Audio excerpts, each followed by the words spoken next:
आम्ही जेव्हा पक्षाचं काम सुरू केलं आमच्या काळात, तेव्हा शिवसेनेची विभागीय शिबिरं आम्ही नेहमी घेत होतो.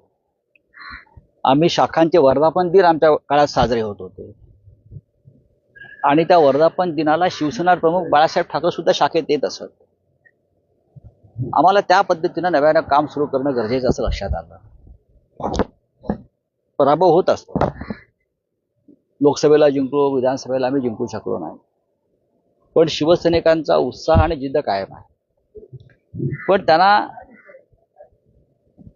ज्या प्रकारचं राजकारण किंवा ज्या प्रकारचं दबावाचं राजकारण सुरू आहे प्रशासनामध्ये, जे भय निर्माण झालेलं आहे की ईव्हीएम मुळे हरलो, पैशामुळे हरलो असेल, पण त्यांना आम्हाला एक प्रोत्साहन देणं गरजेचं आहे. आणि यासाठी राज्यभरामध्ये विभागीय शिबिरं करण्याची योजना आहे.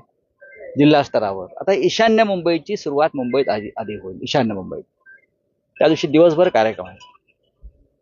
माननीय उद्धव ठाकरे साहेब पक्षप्रमुख येणार आहेत. उद्घाटनाच्या वेळी सकाळी आदित्यजी येतील आणि शिवसेनेचे सर्व नेते इथे येऊन शिवसैनिकांना नुसतं मार्गदर्शन किंवा भाषणं करणार नाहीत, तर या भागातल्या शिवसैनिकांना एक ठोस कार्यक्रम देऊन जातील असं मला वाटतं. 2 तारखेला पहिला दौरा आहे ठाण्यात आहे. ठाण्यात आम्ही आता बाहेर पडलेलो आहोत ना. शिवसेना आता बाहेर पडलेली आहे.